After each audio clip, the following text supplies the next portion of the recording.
Paulo കുയിലോയുടെ വിശ്വപ്രസിദ്ധമായ Alchemist മലയാളത്തിൽ തുടരുന്നു. സ്വപ്നത്തിൽ കണ്ട പിരമിഡുകളുടെ രഹസ്യം തേടി ഇടയബാലൻ സാന്റിയാഗോ. അവന്റെ യാത്ര ഇപ്പോൾ എത്തിച്ചേർന്നത് ഒരു മരുപ്പച്ചയിലെ ഗോത്രസമൂഹത്തിലേക്ക്. എന്നാൽ അവൻ അവിടെ കണ്ടത് ഒരു ദുരന്തശകുനം. അതറിയിക്കാൻ അവൻ നേരെ പോകുന്നു ഗോത്രത്തലവന്റെ മുന്നിലേക്ക്. ഇനി എന്താകും സംഭവിക്കുക?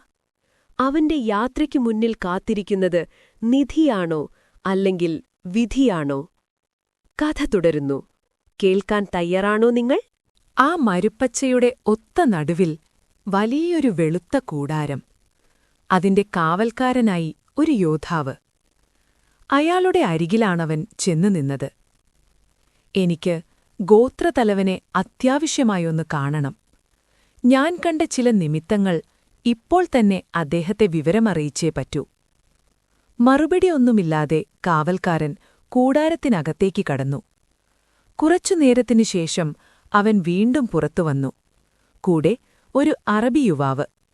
സ്വർണ്ണക്കസവ് പിടിപ്പിച്ച തൂവെള്ള വസ്ത്രങ്ങൾ, ഗൗരവം നിറഞ്ഞ നടപ്പ്. അകലെ മരുഭൂമിയിൽ താൻ മനക്കണ്ണാൽ കണ്ട രംഗം അതെല്ലാം അവൻ വിശദമായി പറഞ്ഞു. യുവാവ് ശ്രദ്ധയോടെ കേട്ടു. പിന്നെ പറഞ്ഞു, "ഇവിടെ നിൽക്കൂ, ഞാനിതാ വന്നു." നേരമിരുട്ടിത്തുടങ്ങി. പടയാളികളും വ്യാപാരികളും നാട്ടുകാരും കൂടാരത്തിനകത്തേക്ക് വരികയും പുറത്തേക്ക് പോകുകയും ചെയ്തു. തീക്കുണ്ടങ്ങൾ ഒന്നൊന്നായി കെടുത്തപ്പെട്ടു. മരുഭൂമി പോലെ മരുപ്പച്ചയും നിശബ്ദമായി. ഒരു കൂടാരം മാത്രം, ഗോത്രമുഖ്യന്റെ കൂടാരം, ഇനിയും വെളിച്ചത്തിൽ. അവൻ പുറത്ത് കാത്തുവിന്നു. ഫാത്തിമ ഓർമ്മയായി. പിരിയുന്നതിനു മുമ്പ് അവൾ പറഞ്ഞ വാക്കുകൾ. അതിന്റെ അർത്ഥമെന്ത്? ഒടുവിൽ കാത്തിരിപ്പവസാനിച്ചു. ആദ്യത്തെ കാവൽക്കാരൻ അവനെ കൂടാരത്തിനകത്തേക്ക് കൊണ്ടുപോയി. അകത്ത് പ്രൗഢി, ഭംഗി, വിശ്വസിക്കാനാവാത്ത ആഡംബരം. മരുഭൂമിയുടെ നടുവിൽ ഇത്ര മഹത്വം. തറ മുഴുവൻ അലങ്കരിച്ച പരവതാനികൾ, മുകളിൽ പൊഞ്ഞെട്ടുകളുള്ള ശരറാന്തലങ്ങൾ, ഓരോന്നിലും മെഴുകുതിരികളുടെ വെളിച്ചം. കസവുനൂൽ തുന്നൽ ചെയ്ത കുഷ്യനുകളിൽ ചാരിയിരുന്ന നാട്ടുപ്രമാണികൾ അർദ്ധവൃത്താകൃതിയിൽ. പരിചാരകർ വലിയ തട്ടങ്ങളുമായി വന്നുപോകുന്നു. ഹുക്കകൾ നിറയ്ക്കുന്നവർ, കനൽ കെടാതിരിക്കാൻ നോക്കുന്നവർ. ധൂമക്കുട്ടികളിൽ നിന്നുയരുന്ന പുക, മൃദുവായ സുഗന്ധം. 8 പേരായിരുന്നു അവിടെ. അതിൽ പ്രധാനിയാരെന്ന് അവനൊറ്റ നോട്ടത്തിൽ തിരിച്ചറിഞ്ഞു. അർദ്ധവൃത്തത്തിന്റെ നടുവിലിരുന്ന വെളുത്ത കസവൊടുത്ത അറബി, അദ്ദേഹത്തിന്റെ പിറകിൽ മുമ്പ് സംസാരിച്ച യുവാവ്. ആദ്യ ചോദ്യം സംഘത്തലവന്റേത്. വിചിത്രങ്ങളായ നിമിത്തങ്ങളെക്കുറിച്ച് നമ്മുടെ മുമ്പിൽ പറയാൻ വന്ന അപരിചിതനാരാണ്? ഞാൻ തന്നെ. അവൻ കണ്ടതെല്ലാം വീണ്ടും വിശദമായി പറഞ്ഞു. കൂട്ടത്തിലൊരാൾ ചോദിച്ചു, "അത്ഭുതം! ഈ വക കാര്യങ്ങൾ നമ്മുടെ മരുഭൂമി ഒരു പരദേശിക്ക് വെളിപ്പെടുത്തുമോ? തലമുറകളായി ഇവിടെ ജീവിക്കുന്ന നമ്മളെ വിട്ട്?" അവൻ മറുപടി നൽകി, "നിങ്ങൾ നാട്ടുകാരാണ്. ഇവിടെ കാണുന്നതിലും കേൾക്കുന്നതിലും അസാധാരണത ഒന്നും തോന്നില്ല. എന്റെ സ്ഥിതി അതല്ല. ഞാൻ അന്യനാട്ടുകാരൻ. ഇവിടെ കാണുന്നതെല്ലാം എന്റെ ശ്രദ്ധയാകർഷിക്കുന്നു. നിങ്ങൾ കാണാത്തതുപോലും എന്റെ കണ്ണുകൾ കണ്ടെടുക്കുന്നു. പ്രപഞ്ചത്തിന്റെ ഭാഷ." അവൻ പറയാൻ വിചാരിച്ചു, പക്ഷേ വാക്കുകൾ വിഴുങ്ങി. മറ്റൊരാൾ പറഞ്ഞു, "മരുപ്പച്ചകൾ നിഷ്പക്ഷ മേഖലകളാണ്. ആരും ആക്രമിക്കുകയില്ല." അവൻ ശാന്തമായി മറുപടി പറഞ്ഞു, "അതിനെക്കുറിച്ചെനിക്കറിയില്ല. ഞാൻ കണ്ടതറിയിച്ചു. കരുതൽ വേണമെങ്കിൽ എടുക്കൂ, ഇല്ലെങ്കിൽ തള്ളിക്കളയൂ." അവർ തമ്മിൽ അറബിയിൽ ഗൗരവമായ ചർച്ച. പ്രത്യേക നാട്ടുഭാഷ. അവന് പിടികിട്ടിയില്ല. അവൻ പുറത്തേക്ക് നടക്കാൻ തിരിഞ്ഞു. പക്ഷേ കാവൽക്കാർ അവനെ തടഞ്ഞു. ഒരപായ സൂചന. അവന്റെ ഹൃദയം താളം തെറ്റി. ഇത് പന്തികേടാണോ? കണ്ടതൊക്കെ മനസ്സിൽ വച്ചിരുന്നാൽ മതിയായിരുന്നു. ഇനി ഇവിടെ നിന്ന് രക്ഷപ്പെടാനാവുമോ? പെട്ടെന്ന് പ്രഭുക്കന്മാരിൽ പ്രധാനി അവന്റെ നേരെ തിരിഞ്ഞു. ചുണ്ടുകൾ അല്പം വിടർന്നു. ഹാവു! അവന് തൽക്ഷണാശ്വാസമായി. അദ്ദേഹം ചർച്ചയിൽ പങ്കെടുത്തിരുന്നില്ല. അതുവരെ ഒരു വാക്കും പറഞ്ഞിരുന്നില്ല. എന്നിട്ടും ആ അന്തരീക്ഷത്തിൽ ശാന്തമായ തരംഗങ്ങൾ അലയടിക്കുന്നതായി അവനു തോന്നി. പ്രകൃതിയുടെ രഹസ്യമായ മുറിപ്പാടുകൾ അവനു കണ്ടറിയാൻ കഴിഞ്ഞു. ഞാൻ അബദ്ധമൊന്നും ചെയ്തിട്ടില്ല, അവൻ തന്നോട് തന്നെ പറഞ്ഞു. ഈ നിമിത്തങ്ങൾ ഇവിടെ അറിയിച്ചതാണ് ശരി. ചർച്ചകൾ അവസാനിച്ചു. എല്ലാവരും ഗോത്രതലവന്റെ വാക്കുകൾക്കായി കാത്തുനിന്നു. പ്രായവും ഗൗരവവും നിറഞ്ഞ അദ്ദേഹം അവന്റെ നേരെ തലതിരിച്ച് സംസാരിക്കാൻ തുടങ്ങി. അധികാരം നിറഞ്ഞ സ്വരം. 2000 വർഷങ്ങൾക്കു മുമ്പ് സ്വപ്നങ്ങളെ വിശ്വസിച്ചതിന് ഒരാളെ തടവിലാക്കി, അടിമയാക്കി വിറ്റു. ഇവിടുത്തെ കച്ചവടക്കാർ അയാളെ വാങ്ങിക്കൊണ്ടുവന്നു. സ്വപ്നങ്ങളെ വിശ്വസിക്കുന്നവർ അവ വ്യാഖ്യാനിക്കാനും കഴിവുള്ളവരാണ്. അദ്ദേഹം ഒന്ന് നിർത്തി. ഈജിപ്തിലെ രാജാവ് ഫാറോ ഒരു സ്വപ്നം കണ്ടു. ക്ഷീണിച്ച പശുക്കൾ, കൂടെ തടിച്ച പശുക്കൾ. അടിമയായിരുന്ന ജോസഫ് വരാനിരിക്കുന്ന ക്ഷാമത്തിന്റെ സൂചനയായി അത് വ്യാഖ്യാനിച്ചു. രാജ്യം രക്ഷപ്പെട്ടു. അദ്ദേഹത്തിന്റെ കണ്ണുകൾ അവനെ തേടി. അവനും പരദേശിയായിരുന്നു. പ്രായവും നിന്നോളം തന്നെ. കൂടാരത്തിനകത്ത് നിശബ്ദം. പാരമ്പര്യങ്ങളെ ഞങ്ങൾ മാനിക്കുന്നു. മരുഭൂമിയുടെ വെളിപാടുകൾ തള്ളിക്കളയാനാവില്ല. നമ്മളെ പഠിപ്പിച്ചത് ഈ മണൽപ്പരപ്പാണ്. അദ്ദേഹം കൈയുയർത്തി. സഭ പിരിയാൻ തുടങ്ങി. അപ്പോൾ വീണ്ടും അദ്ദേഹം സംസാരിച്ചു. ഇനി മരുപ്പച്ചയ്ക്കകത്ത് ആയുധനിരോധനം പിൻവലിക്കുന്നു. നാളെ പകൽ മുഴുവൻ ജാഗ്രത. സൂര്യാസ്തമയത്തോടെ ആയുധങ്ങൾ തിരികെ നൽകണം. ശത്രുപക്ഷത്തിൽ 10 പേർ കൊല്ലപ്പെട്ടാൽ ഇവന് ഒരു സ്വർണ്ണ നാണയം. കൊല്ലപ്പെടുന്നവരുടെ എണ്ണമനുസരിച്ച് നാണയങ്ങളും കൂടും. പക്ഷേ ആയുധങ്ങൾ അകാരണമായി ഉപയോഗിക്കരുത്. അദ്ദേഹം നിർത്തി. അവന്റെ നേരെ നോക്കി. ഒന്നോർത്തോളൂ, നാളെ ഒരായുധവും പ്രയോഗിക്കേണ്ടി വന്നില്ലെങ്കിൽ അതിലൊന്ന് നിന്റെ നേരെ ഉയരും. നിശബ്ദം. അവൻ പുറത്തേക്ക് നടന്നു. മരുഭൂമിയുടെ ഇരുട്ട്. ഹൃദയം അതിവേഗം തെടിക്കുന്നു. പ്രപഞ്ചത്തിന്റെ മനസ്സ് തൊട്ടറിഞ്ഞതിന്റെ വില ജീവൻ തന്നെയാകുമോ? എന്നാലും അതിന്നായാലെന്ത്, നാളെ ആയാലെന്ത്? ഓരോ ദിവസവും ജീവിക്കാനുള്ളത്, അല്ലെങ്കിൽ മരിക്കാനുള്ളത്. തീരുമാനം. മക്തൂബ്. സ്വന്തം തലയെഴുത്ത്. അവന്റെ മനസ്സ് തൽക്കാലത്തേക്ക് സ്വസ്ഥമായി. നാളെ വധിക്കപ്പെടാനാണ് തന്റെ വിധിയെങ്കിൽ അങ്ങനെയാകട്ടെ. അതായിരിക്കാം ദൈവേച്ഛ. സംഭവിക്കാനുള്ളത് അതേപടി തന്നെ സംഭവിക്കും. എന്നാലും ഒരു കാര്യമോർത്ത് ആശ്വസിക്കാം. മരിക്കും മുമ്പേ കടൽ കടന്ന് ഇക്കരെയെത്താൻ കഴിഞ്ഞു. ചില്ലുപാത്രക്കടയിൽ ജോലി ചെയ്യാൻ കഴിഞ്ഞു. മരുഭൂമിയിലെ നിശ്ശബ്ദത മനസ്സിലാക്കാൻ കഴിഞ്ഞു. ഫാത്തിമയുടെ കണ്ണുകളിലെ സൗന്ദര്യം നുകരാൻ കഴിഞ്ഞു. സ്വന്തം നാടും വീടും വിട്ടിറങ്ങിയിട്ട് നാളുകൾ എത്രയായി? ഒന്ന് തീർത്തു പറയാം. അന്നുമുതൽ ഇന്നുവരെ ഓരോ ദിവസവും താൻ തികച്ചും ജീവിച്ചു തീർത്തു എന്ന്. ഇത്രയൊക്കെ കാണാനും മനസ്സിലാക്കാനുമുള്ള അവസരമുണ്ടായല്ലോ. അതോർത്ത് അഭിമാനിക്കാം. വേറെ ഏതെങ്കിലും ഒരാട്ടിടയനെ കിട്ടിട്ടുണ്ടാകുമോ തന്നെപ്പോലെ ഈ ഭാഗ്യം? പെട്ടെന്ന് ഇടിവെട്ടുംപോലെ ഭയങ്കരമായൊരു മുഴക്കം. അതിശക്തിയായി ആഞ്ഞടിച്ച കാറ്റിൽ കാലുറപ്പിച്ചു നിൽക്കാനാകാതെ അവൻ അവിടെ തന്നെ വീണുപോയി. ആ കാറ്റിന്റെ ഊക്കിൽ ഉയർന്നു പൊങ്ങിയ മണൽത്തരികൾ മാനത്തെ ചന്ദ്രനെ അപ്പാടെ മറച്ചു. അതിനിടയിൽ അവന്റെ തൊട്ടുമുമ്പിൽ വളരെ വലിയൊരു വെള്ളക്കുതിര. പേടിപ്പെടുത്തുന്ന വിധത്തിൽ ഉച്ചത്തിൽ അത് അമറുന്നു. കാഴ്ച മറയ്ക്കുന്ന ആ പൊടിക്കാറ്റ് ക്രമേണ അടങ്ങി. മുമ്പിൽ കണ്ട കാഴ്ച അവൻ ഭയന്ന് വിറയ്ക്കുക തന്നെ ചെയ്തു. കുതിരയുടെ പുറത്ത് അടിമുടി കറുത്ത വസ്ത്രം കൊണ്ട് മൂടിയ ഒരാൾ. അയാളുടെ ഇടത്തെ തോളിൽ ഒരു പരുന്ത്. തലയിൽ തലപ്പാവുണ്ട്. കണ്ണുകളൊഴിച്ച് മുഖം മുഴുവൻ ഒരു കറുത്ത തുണികൊണ്ട് മൂടിയിരിക്കുന്നു. മരുഭൂമിയിൽ സാധാരണയായി കാണുന്ന ബെഡോയിന്മാരിൽ ഒരാളാണെന്നേ തോന്നൂ. പക്ഷേ ശ്രദ്ധിച്ചാൽ മനസ്സിലാക്കാം, അങ്ങനെയൊരു സാമാന്യക്കാരനല്ല അയാളെന്ന്. ആ മട്ടും മാതിരിയും അത് വിളിച്ചു പറയുന്നുമുണ്ട്. അയാൾ തന്റെ വാളുറയിൽ നിന്ന് സാമാന്യത്തിലധികം വലുപ്പമുള്ളൊരു വളഞ്ഞ വാൾ ഊരിയെടുത്തു. നിലാവെളിച്ചത്തിൽ അതിന്റെ ഉരുക്കുനാക്ക് വെട്ടിത്തിളങ്ങി. ആർക്കാണിത്ര ധൈര്യം? അയാളുടെ ഒച്ച അവിടെയുള്ള 50,000 ഈന്തപ്പനകളിലും തട്ടി മാറ്റൊലിക്കുന്നതുപോലെ. കഴുകന്മാരുടെ പറക്കൽ നോക്കി അർത്ഥം വ്യാഖ്യാനിക്കാൻ. ആ ധൈര്യം കാട്ടിയത് ഞാനാണ്, പറഞ്ഞു. അവന് ഓർമ്മ വന്നത് മാതാ മോറോസ് എന്ന പുണ്യവാലന്റെ രൂപമാണ്. വെളുത്ത കുതിരപ്പുറത്ത് കയറി അവിശ്വാസികളെ അതിന്റെ കുളമ്പടിക്ക് കീഴിൽ ചവിട്ടിമിതയ്ക്കുന്ന പുണ്യവാലൻ. തന്റെ മുമ്പിൽ നിൽക്കുന്ന ആൾ കാഴ്ചയിൽ തികച്ചും അതുപോലെ തന്നെ. പക്ഷെ ഒരു കാര്യത്തിലെ വ്യത്യാസമുള്ളൂ. ഇവിടെ നിന്ദിക്കപ്പെടുന്നത് താൻ എന്ന വിശ്വാസിയാണ്. ഞാൻ തന്നെയാണ് ആ സാഹസം കാട്ടിയത്. തല കൊയ്യുന്നെങ്കിൽ കൊയ്യട്ടെ എന്ന ഭാവത്തോടെ തല കുനിച്ചുകൊണ്ടവൻ പറഞ്ഞു. പ്രപഞ്ചാത്മാവിന്റെ പ്രേരണയായിരുന്നു. ഒട്ടനവധി പേരുടെ പ്രാണൻ രക്ഷിക്കാനാകുമല്ലോ എന്നും ഞാൻ വിചാരിച്ചു. അവന്റെ കഴുത്തിലേക്ക് ആ വാൾ വന്നു വീഴുകയുണ്ടായില്ല. വാൾ മുനകൊണ്ട് അവന്റെ നെറ്റിയിൽ അയാളൊന്ന് കുത്തി. ഒരു തുള്ളി രക്തം അതിൽ പുരണ്ടു. അവനോടൊപ്പം അയാളും അവിടെ ഏതാനും നിമിഷം സ്തബ്ധനായി നിന്നു. ഓടി രക്ഷപ്പെടണമെന്ന തോന്നൽ പോലും അവനുണ്ടായിരുന്നില്ല. മനസ്സിൽ എന്തെന്നില്ലാത്തൊരാഹ്ലാദം. തന്റെ ജീവിതം ഇവിടെ അവസാനിക്കാൻ പോകുകയാണ്. ഒരു സ്വപ്നം സഫലമാക്കാൻ. ഫാത്തിമയ്ക്കു വേണ്ടി താൻ പ്രാണൻ ത്യജിക്കുന്നു. മരണത്തെക്കുറിച്ചോർത്ത് ആശങ്കപ്പെടേണ്ടതില്ല. പ്രപഞ്ചാത്മാവ് തന്നെ കാത്ത് കൈയും നീട്ടിപ്പിടിച്ചു നിൽക്കുന്നു. ഇനി ഏതാനും നിമിഷം മാത്രം.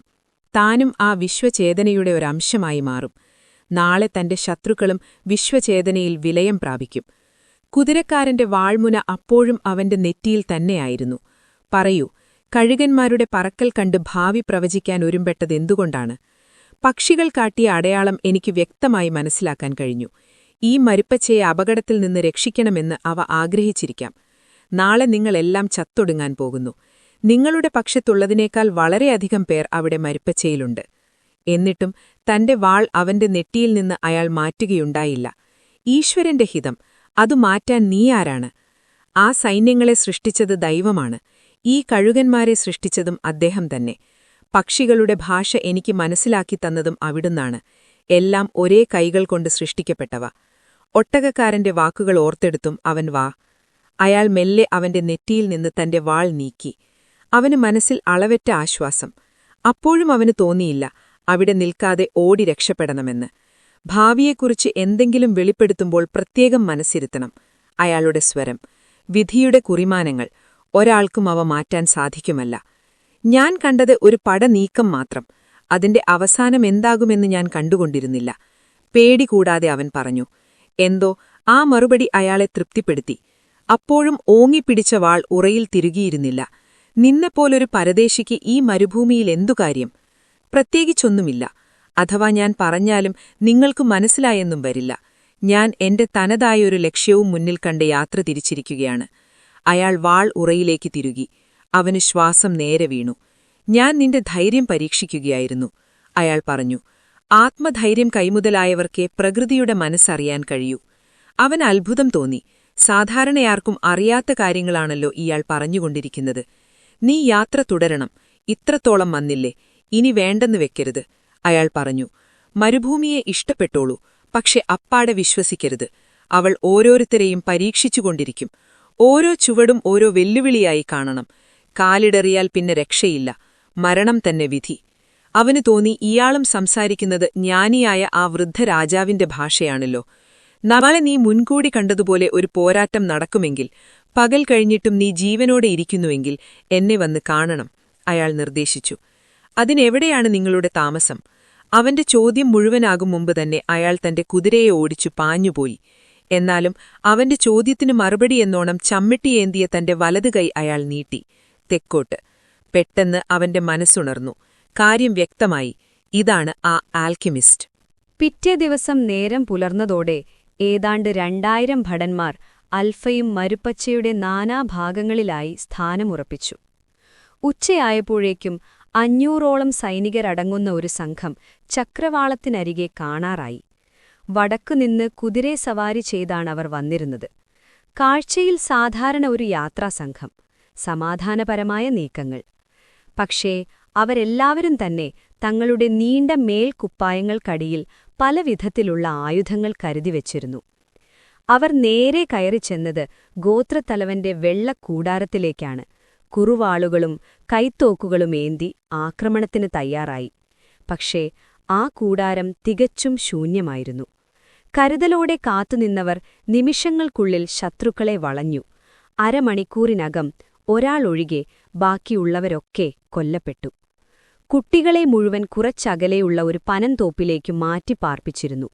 ഈ പോരാട്ടമൊന്നും അവർ കാണുകയുണ്ടായില്ല. സ്ത്രീകൾ അവരവരുടെ കൂടാരങ്ങളിൽ തന്നെയിരുന്നു, പുരുഷന്മാരുടെ ആയുസ്സിനായി ദൈവത്തോട് പ്രാർത്ഥിച്ചുകൊണ്ട്. അവരും കാണുകയുണ്ടായില്ല അവിടെ നടന്ന രക്തച്ചൊരിച്ചിൽ.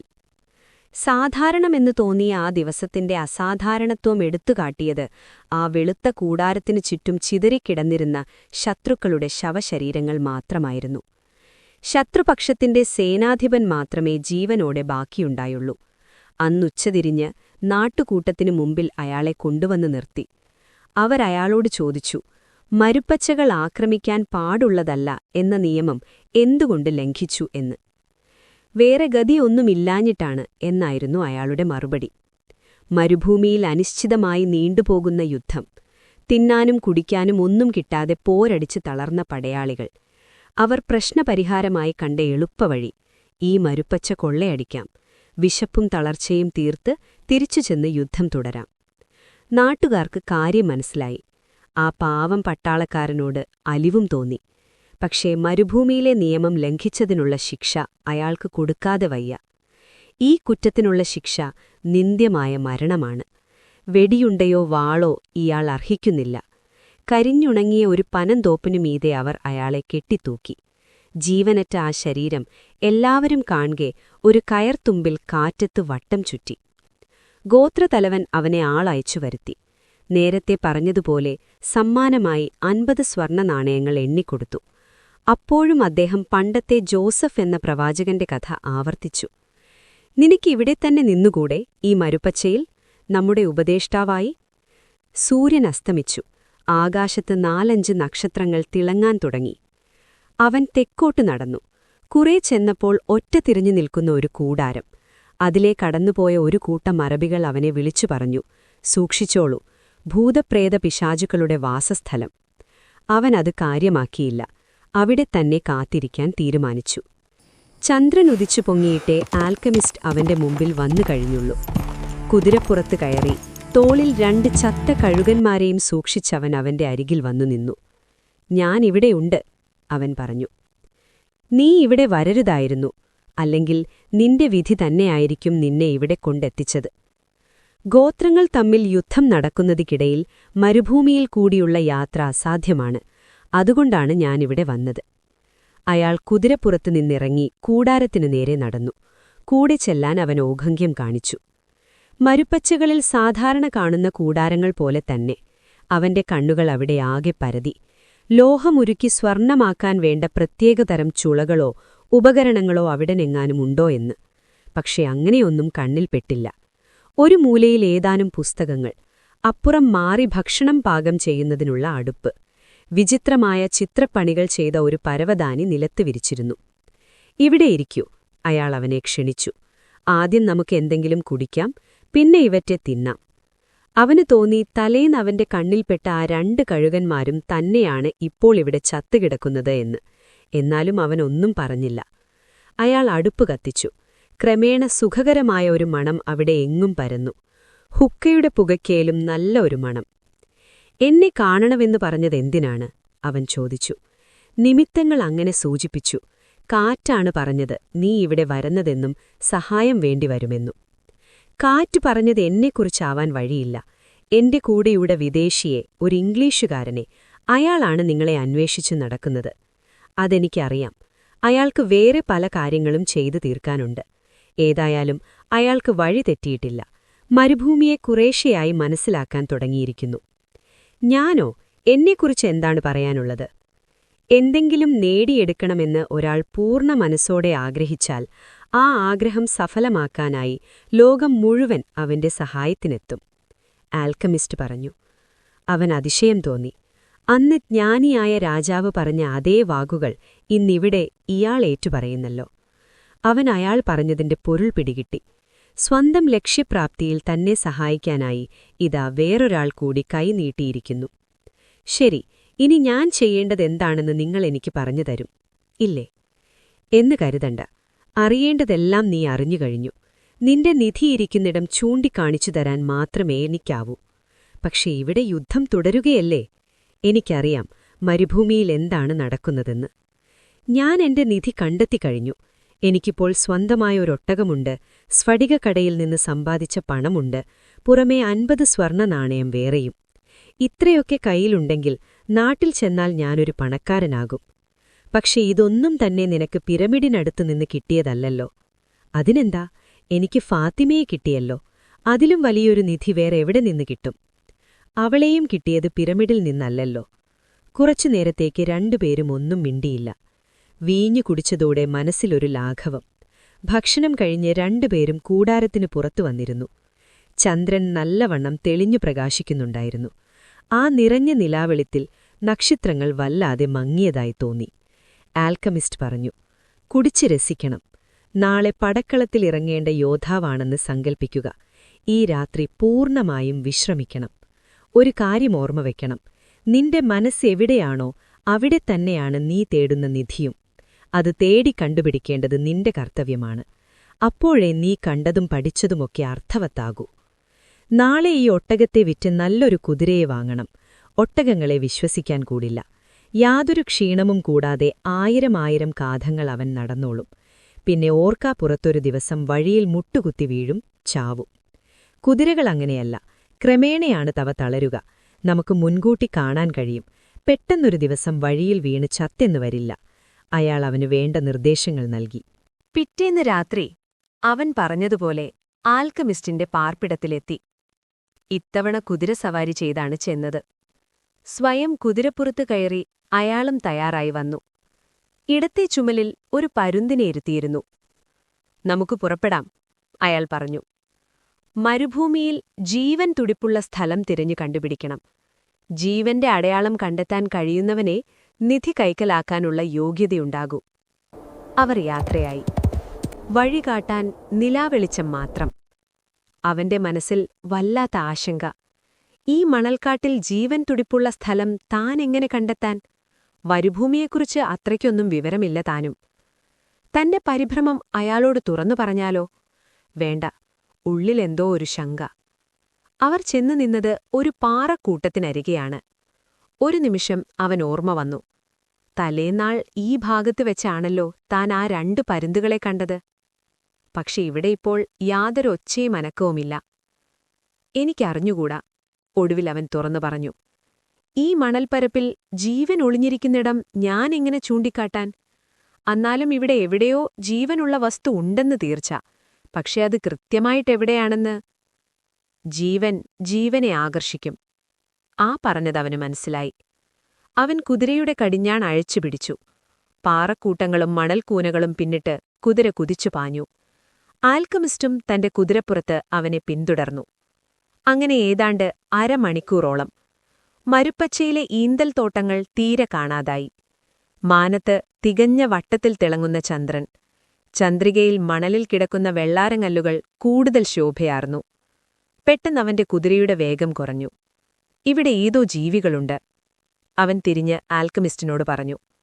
മരുഭൂമിയുടെ പ്രകൃതം എനിക്കറിഞ്ഞുകൂടാ, പക്ഷേ എന്റെ കുതിരയ്ക്കറിയാമെന്ന് തോന്നുന്നു. രണ്ടുപേരും കുതിരപ്പുറത്തുനിന്നിറങ്ങി. ആൽക്കമിസ്റ്റ് യാതൊന്നും മിണ്ടിയില്ല. പതുക്കെ അടിവെച്ച് ചെന്നവർ ആ പാറക്കെട്ടുകൾക്കിടയിൽ തിരഞ്ഞു. ആൽക്കമിസ്റ്റ് പെട്ടെന്ന് നിന്നു. നല്ലവണ്ണമൊന്നു കുനിഞ്ഞു. ആ കല്ലുകൾക്കിടയിൽ ഒരു ദ്വാരം. ആദ്യം തന്റെ വിരലുകൾ അതിന്റെ അകത്തേക്കിട്ടു.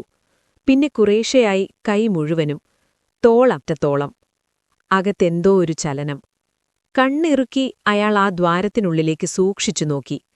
ഇപ്പോൾ അയാളുടെ കണ്ണുകൾ മാത്രമേ കാണാൻ പറ്റുന്നുള്ളൂ. അകത്ത് കിടന്ന് പിടയുന്ന എന്തിനെയോ പിടികൂടാനുള്ള ശ്രമത്തിലാണ് അയാളുടെ കൈ ഏതാനും നിമിഷം.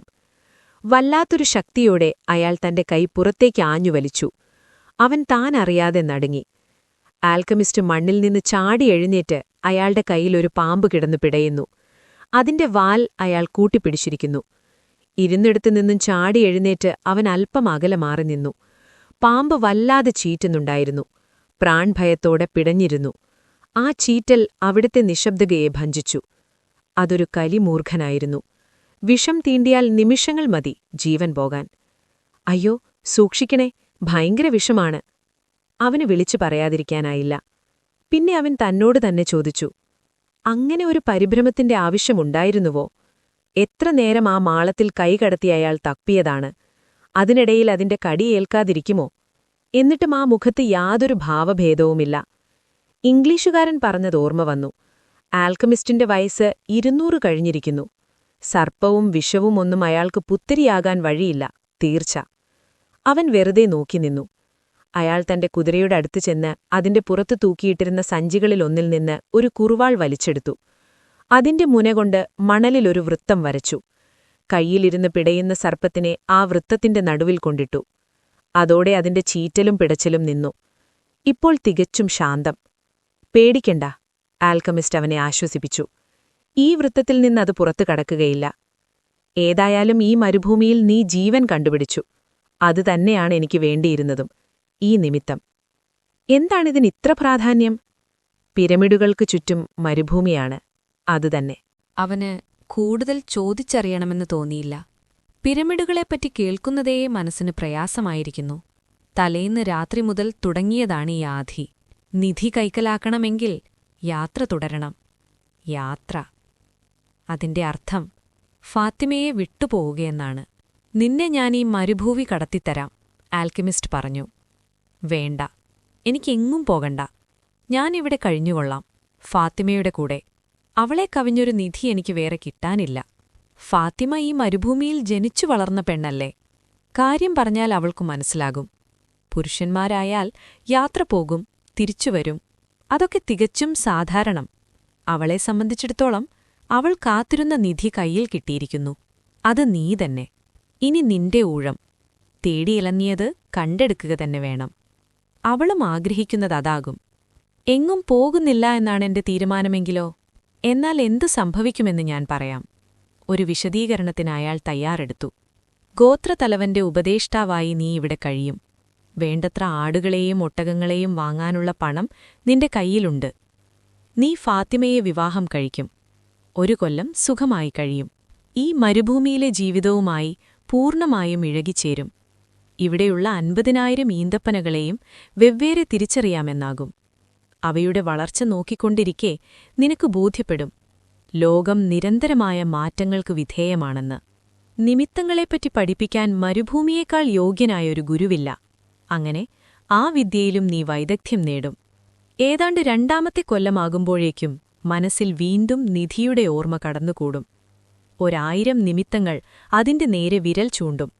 ഒക്കെ നീ തള്ളിക്കളയും. സ്വന്തം അറിവും കഴിവും ഈ മരുപ്പച്ചയുടെയും ഇവിടത്തെ ആളുകളുടെയും ക്ഷേമത്തിനുവേണ്ടി നീ ഉപയോഗിക്കും. ഗോത്രതലവന്മാർ നിന്നെ ആദരിച്ചുകൊണ്ട് നടക്കും. നിന്റെ ഒട്ടകങ്ങൾ പണവും അധികാരവും നേടിത്തരും. 3ാമത്തെ കൊല്ലമാകുമ്പോഴേക്കും ആ വിചാരത്തിന് ആക്കം കൂടും. നിധിയും സ്വന്തം വിധിയും ചേർന്ന് മനസ്സിനെ കുത്തിവലിക്കും. മനസ്സിന്റെ സ്വസ്ഥത നഷ്ടപ്പെടും. രാത്രികളിൽ ഉറങ്ങാനാകാതെ പുറത്തുവന്ന് ചുറ്റിത്തിരിയും. ഭർത്താവ് അനുഭവിക്കുന്ന മനക്ലേശം ഫാത്തിമയ്ക്കും വിഷമം. അദ്ദേഹത്തിന്റെ വഴിയിൽ തടസ്സമായത് താനാണല്ലോ. അപ്പോഴും പരസ്പരമുള്ള പ്രണയത്തിനു മങ്ങലില്ല. യാത്ര തുടരാതെ അവിടെത്തന്നെ താമസിക്കണമെന്ന് തന്നോടവൾ ഷാഠ്യം പിടിച്ചുകൊണ്ടിരുന്നില്ലല്ലോ. യാത്ര പോയ പുരുഷന്മാർക്കു വേണ്ടി വീട്ടിൽ കാത്തിരിക്കുക മരുഭൂമിയിലെ സ്ത്രീകൾക്ക് അത് നല്ല ശീലമാണ്. അതുകൊണ്ട് ഒരു വിധത്തിലും അവളെ കുറ്റം പറയാൻ വയ്യ. അങ്ങനെ പോകും നിന്റെ ചിന്തകൾ. അലക്ഷ്യമായ ചുറ്റിത്തിരിയലിനിടയിൽ പലപ്പോഴും മനസ്സ് സ്വയം കുറ്റപ്പെടുത്തും. യാത്ര തുടരേണ്ടതായിരുന്നു. ഇടയ്ക്കുവെച്ച് നിർത്തിയത് അബദ്ധമായി. എന്തുകൊണ്ട് താൻ അവളുടെ ആത്മാർത്ഥതയിലും പ്രണയത്തിലും കൂടുതൽ വിശ്വസിച്ചില്ല? പോയാലൊരു പക്ഷേ തിരിച്ചുവരാൻ കഴിഞ്ഞില്ലെങ്കിലോ എന്ന പേടി. ഫാത്തിമ എന്നേക്കുമായി കൈവിട്ടുപോയല്ലോ എന്ന ആശങ്ക. അതല്ലേ തന്നെ അവിടെ തന്നെ പിടിച്ചു നിർത്തിയത്? അപ്പോഴേക്കും മനസ്സ് പറയാൻ തുടങ്ങും, ഇനി സ്വയം പഴിച്ചിട്ട് കാര്യമില്ല. ആ നിധി എന്നേക്കുമായി കൈവിട്ടുപോയിരിക്കുന്നു. 4ാമത്തെ കൊല്ലത്തോടെ സ്ഥിതി പിന്നെയും മാറും. നിമിത്തങ്ങളെ നീ അവഗണിക്കാൻ തുടങ്ങിയതോടെ അവയും നിന്നെ കൈവിടുന്നു. അത് നാടുവാഴിയുടെ അതൃപ്തിക്ക് കാരണമാകുന്നു. ജോലിയിൽ നിന്ന് പിരിച്ചുവിടാൻ പിന്നെ അധികം താമസമില്ല. അത് സാരമാക്കാനില്ല. എന്തെന്നാൽ അതിനകം നീ വലിയ സ്വത്തുകാരനായിട്ടുണ്ടാകും. ധാരാളം ഒട്ടകങ്ങൾ, കച്ചവടത്തിനുള്ള ചരക്കുകൾ. യാതൊരല്ലലും കൂടാതെ ശേഷിച്ച കാലം കഴിക്കാം. പക്ഷേ മനസ്സ് സ്വൈരം തരില്ല. പിന്നെയും പിന്നെയും കുത്തിക്കൊണ്ടിരിക്കും. ഇതായിരുന്നില്ലല്ലോ നിന്റെ ലക്ഷ്യം. എന്തുകൊണ്ടതിനെ പിന്തുടർന്ന് സ്വന്തമാക്കിയില്ല? ഇനി പറഞ്ഞിട്ടെന്തു ഫലം? കാലം പോയില്ലേ? ഒരു കാര്യം മനസ്സിലാക്കിക്കോളൂ. പ്രേമത്തിന്റെ പേരിൽ ഒരാളും തന്റെ മാർഗം കൈവെടിയുകയില്ല. പ്രേമം ലക്ഷ്യപ്രാപ്തിയിൽ ഒരാൾക്കും തടസ്സമായി നിൽക്കുകയില്ല. അഥവാ അങ്ങനെ സംഭവിക്കുകയാണെങ്കിൽ ആ പ്രേമം യഥാർത്ഥമല്ല എന്നാണർത്ഥം. ഒരു വിധത്തിൽ പറഞ്ഞാൽ അതിൽ പ്രകൃതിയുടെ ചൈതന്യം സ്ഫുരിക്കുന്നില്ല എന്ന് തന്നെ. മണലിൽ വരച്ചിട്ട വൃത്തം ആൽക്കെമിസ്റ്റ് മായിച്ചു കളഞ്ഞു. അതിനകത്തൊതുങ്ങിക്കിടന്നിരുന്ന സർപ്പം ഇഴഞ്ഞിഴഞ്ഞ് അപ്പുറത്ത് പാറക്കൂട്ടങ്ങൾക്കിടയിൽ മറഞ്ഞു. ജീവിതകാലം മുഴുവൻ മെക്കയിലേക്കുള്ള തീർത്ഥയാത്രയും സ്വപ്നം കണ്ട് നാൾ കഴിക്കുന്ന സ്ഫടിക വ്യാപാരി. ഒരാൽക്കമിസ്റ്റിനെ കണ്ടെത്തി അയാളിൽ നിന്ന് ആ മഹാവിദ്യ സ്വായത്തമാക്കുക എന്ന ജീവിതവ്രതവുമായി ഇറങ്ങിത്തിരിച്ചിരിക്കുന്ന ഇംഗ്ലീഷുകാരൻ. ഇവിടെ ജീവിച്ചുവരുന്ന ഈ മരുഭൂമിയിൽ എല്ലാ വിശ്വാസവും അർപ്പിച്ചുകൊണ്ട് കഴിഞ്ഞുകൂടുന്ന ഫാത്തിമ. ഓരോരുത്തരായി അവന്റെ ഓർമ്മയിൽ നിരന്നു. അറ്റം കാണാതെ പരന്നുകിടക്കുന്ന മണൽപ്പരപ്പിലേക്ക് അവൻ കണ്ണിമയ്ക്കാതെ നോക്കി നിന്നു. ഈ മരുഭൂമിയല്ലേ താൻ ഏറ്റവും അധികം സ്നേഹിക്കുന്ന അവളുടെ അരികിലേക്ക് തന്നെ എത്തിച്ചത്? രണ്ടുപേരും വീണ്ടും അവരവരുടെ കുതിരപ്പുറത്ത് കയറി. ഇത്തവണ ആൽക്കമിസ്റ്റായിരുന്നു മുമ്പിൽ, പുറകിൽ അവനും. മരുപ്പച്ചയിലേക്കുള്ള മടക്കയാത്ര. അവിടെ നിന്നുള്ള ഒച്ചകളും അനക്കങ്ങളും കാറ്റിലൂടെ അലയടിക്കുന്നുണ്ട്. ആ കൂട്ടത്തിൽ ഫാത്തിമയുടെ സ്വരവും കലർന്നിരിക്കില്ലേ? അവൻ മൂഹത്തോടെ കാതോർത്തു. അപ്പോഴും അവന്റെ ഉള്ളിൽ അതേ ചിന്തകൾ തിരയടിക്കുകയായിരുന്നു. അവൻ ഓർത്തു, അല്പം മുമ്പ് ആ വൃത്തത്തിനുള്ളിൽ ചുരുണ്ടുകിടന്നിരുന്ന സർപ്പത്തിന്റെ നേരെ കണ്ണും നട്ടിരിക്കവേ തോളത്തൊരു പരുന്തിനെയും കൊണ്ടു നടക്കുന്ന അജ്ഞാതനായ ഈ കുതിരക്കാരൻ എന്തൊക്കെയാണ് തന്നോട് പറഞ്ഞത്? പ്രേമത്തെപ്പറ്റി, നിധിയെപ്പറ്റി, മരുഭൂമിയിലെ സ്ത്രീകളെപ്പറ്റി, അവന്റെ തന്നെ ലക്ഷ്യത്തെപ്പറ്റി. പെട്ടെന്നവൻ പറഞ്ഞു, ഞാനും നിങ്ങളുടെ കൂടെ വരികയാണ്. ആ പറഞ്ഞതോടെ അവന്റെ മനസ്സിലെ ആധികളൊക്കെ പിന്മാറി. മനസ്സ് ശാന്തമായി. ശരി, നമുക്ക് നാളെ തന്നെ പുറപ്പെടാം, ഉദയത്തിനു മുമ്പ്, ആൽക്കമിസ്റ്റ് പറഞ്ഞു. അടുത്ത ഭാഗത്തിനായി കാത്തിരിക്കുക. അഭിപ്രായങ്ങൾ കമന്റായി രേഖപ്പെടുത്തൂ.